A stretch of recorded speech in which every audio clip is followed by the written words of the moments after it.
Hello, guys, and welcome back to another podcast. Sorry, guys, we did not upload yesterday. We had some stuff to do, both of us. We have Nick on the podcast today, so hello, Nick. Yo, guys. We're kind of getting used to this now. It's pretty much the same thing. As you guys can see on the screen already, you don't see us anymore. So, that's going to be how it is all the time, pretty much. Like, if you want to scroll through your YouTube and just, like, whatever while we're podcasting. But I know it's going to be boring for some of us, but yeah, we'll be here. First off, I just wanted to say it's my mom's birthday today, so everybody go in the comments and say happy birthday. Okay? Happy birthday. Yes. Thank you, Nick. Okay, so that's it. That's it for that. Okay, so I'll give Nick a run. For the first time ever, Nick's going to introduce our first topic. Well, our first topic is March Madness. March Madness. The number one team is Gonzaga, or Gonzaga, whatever you want to call it. Yeah. They're undefeated this year. It's all that. But they're undefeated. I think they have a possibility to win, but it's never guess. It's always whatever happens, happens. It's almost like fantasy football. You can't determine if you're going to win or not. Whatever happens, happens. You lose some, you win some. Same thing with all sports. Lose some, you win some. Got to deal with it. I mean, the number 60 team could win. Anything could happen in these kind of tournaments. Yeah. That's that. Nick, you go ahead here. Well, I don't know much about college basketball. Me neither. Right now. So, yeah, I think a bunch of teams are good. I was just watching a game. I think it's Western Michigan or something Michigan or whatever. Just Michigan's, I think, in it, unless there's somebody else. But yeah. Maybe against some other team. I don't. Whoa, they're against Kansas. Yeah. I don't know literally anything about college basketball, so I literally don't know any of the teams after Gonzaga, because I don't watch it, and that's all that's ever on the radio. Gonzaga, whatever you want to say it, that's all over the radio, because they don't really talk about any of the other teams, but that's that. It's just, yeah, we don't know much about college basketball, but Gonzaga looks really good, so. Our next topic here is the Washington football team signing 3 guys who, in my opinion, are the pieces to the puzzle for Washington. So, I'll give Nick a start at this one because I know more about the whole Washington football team thing, but I want to see what Nick thinks about Ryan Fitzpatrick, Curtis Samuel, and William Jackson III. Go ahead, So Nick. are we doing the whole NFL free agency or just Washington football team? Right now, we're just doing Washington football team. Okay. So, Ryan Fitzpatrick, who you all know is a journeyman quarterback. He's been on, maybe 10 different teams. He's a good veteran quarterback. You always think he's a journeyman quarterback, but he'll sneak up on you. I know he snuck up on my team, the Eagles. on the Buccaneers and Dolphins. So yeah. Yeah. He's a winning quarterback. He's 38, gonna be 39, I think. He can still win. He's definitely a winning quarterback. He's one of the pieces to the puzzle for Washington football team. He's a perfect fit. I mean, Matthew Stafford went to the Rams, and then so. Yeah, I think Stafford will do good at the Rams. Way better than Detroit, who can't win. And I think Jared Goff will help Detroit too. Yeah. And then the next topic, move out of the way from Fitzpatrick. Curtis Samuel, the wide receiver. The dynamic duo reunites. If Dwayne Haskins was still at Washington, it would be a real dynamic duo. My goodness. Dwayne Haskins, Terry McLaurin, Curtis Samuel, the Ohio State boys. Well, didn't Curtis Samuel go to the Patriots? No, he went to Washington. He came from Carolina, right? Yeah. I thought he went to the Patriots. No, Nelson Aguilar did. Oh my God, that bomb? Oh my. Why couldn't he deliver with the Eagles the last few years? And there he goes to freaking Las Vegas and does perfectly. Come on, bro. I mean, I know you won us the Super Bowl, but you gotta, win us more Super Bowls, I guess. And God. I'm laughing at you, sorry. Hey, you haven't won a Super Bowl in the last 10 years. I'm just happy we made the playoffs. Alright. So next topic, because I think Nick's a little mad because his Eagles, I'm not mad. okay, I don't think he's mad, but I guess. It's just all the Eagles players, they have one good season and leave, and then now they're going to all the teams that are like, why aren't you here? Like, you signed with that team who we beat in the Super Bowl. He signs with the team he beat in the Super Bowl. Why doesn't he sign with the team he won against in the Super Bowl?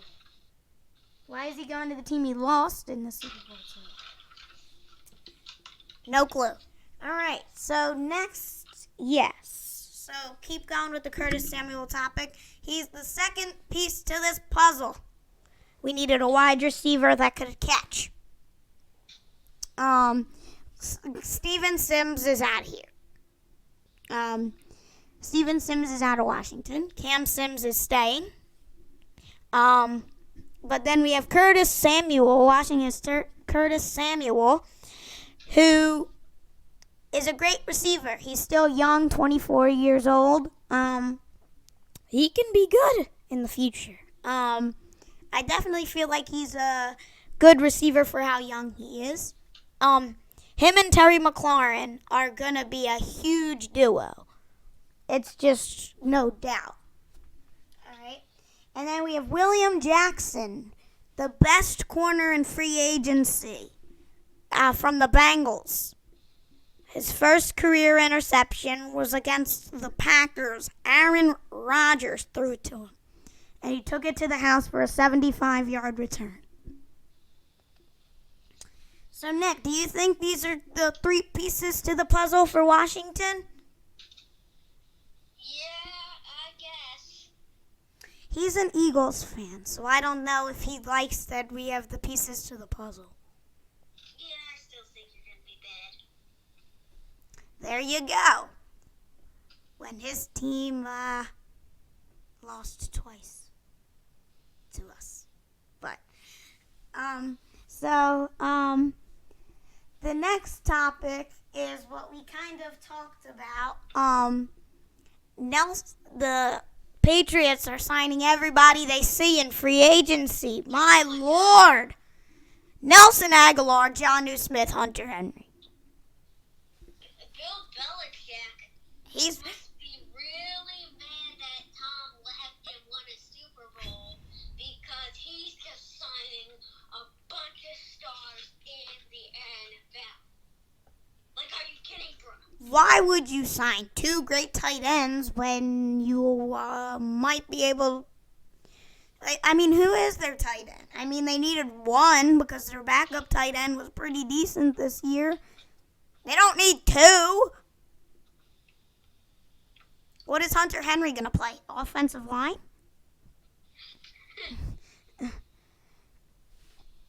And then Nelson Aguilar. I don't know what to say about him. There's nothing really to say about him. He went to the Patriots. I mean, that's it. He went to the Patriots. But the one and final topic, the Phillies. We got blown out by the Yankees last week. That one was devastating. Harper smacked one against the Pirates. But that was a little while ago. I don't know what. Yeah. So, Nick, what do you think the Phillies can do to have a better team? Well, honestly, they just gotta stay healthy, hit hard, and I actually have, the newspaper that is 2021 MLB preview, burning questions. So I'm gonna read this to you guys. Asked and answered. Well, it will be similar to a year ago, but more difficult. And grueling can... You know what? I'm not gonna read this whole thing. I was just going to say I wouldn't read the whole thing if I were you. Hours. So then on the next page, it's just all their schedules. Yeah. So, They need to find a position for Scott Kingery. yeah, they just need to. So let me do the questions that are shorter. The All-Star, the American League West, Houston Astros. Will they lock up for Carlos Correa? The All-Star shortstop becomes a free agent after the season, yet the market will be flooded with San Francisco Lindor. Trevor Story, Corey Seager, and Corey Seager? Seager, and JVR Baez. Javier Baez? Yes. 2. I would love to be an Astro for life, Carrera has said. The Astros, who likely must negotiate with him before the season, will have about $57 million coming off the books after this year and expiring contracts of starters Justin Verlander and Zach Greeny. Zach Greeny. National League West, Arizona Diamondbacks. I think you might want to stop reading. I don't. Okay, and I'll do a part 2 of this podcast. Maybe not. But I don't know if you guys want to sit here and listen to him read a 5-page story. Here, I'll Read any, if it says anything about Phillies, you could read like one paragraph of that. Yeah, I'm gonna try to find that. If not, I'll just read one more thing. Okay? Okay. So let's see what else we have here. So if you guys are a little off track here, we are still talking about the Phillies. They need to find a position for Scott Kingery, and Nick is trying to find a paragraph that could possibly help the Phillies out that these people wrote. I don't think he can find anything just yet, but we will. I'll find one.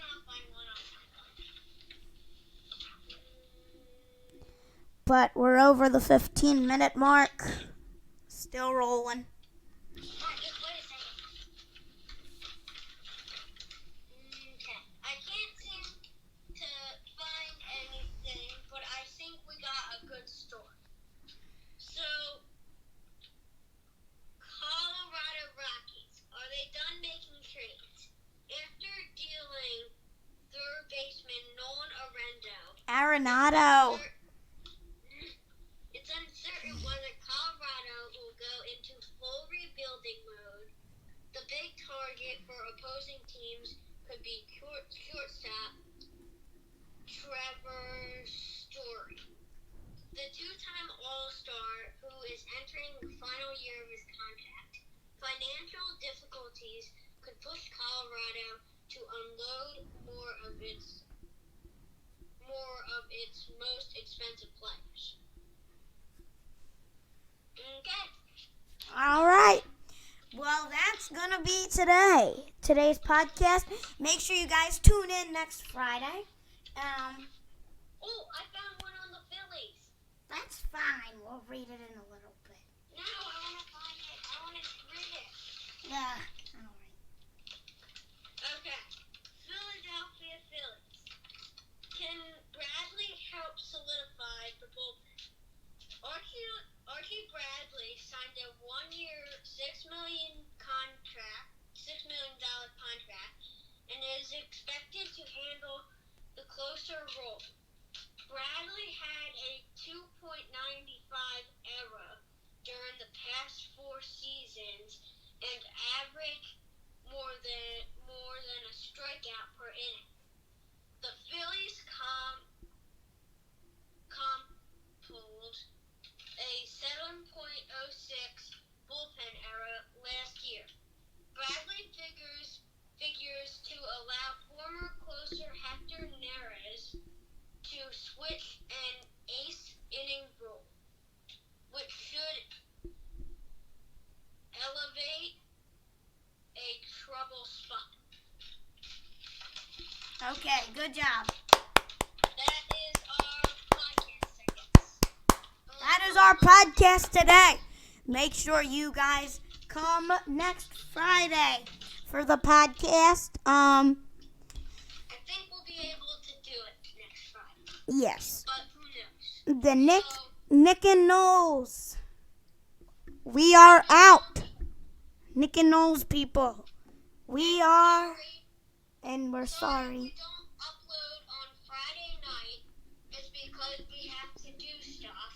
So Yeah. we apologize if any further weeks we don't post on Friday. Yeah, just make We'll do it sure. as soon as we can, okay? Yes. Bye, like and subscribe. Like and subscribe. And sorry, Friday's a hard day of a week to do this, but we'll get you guys later. Nick and Knowles Bye. out.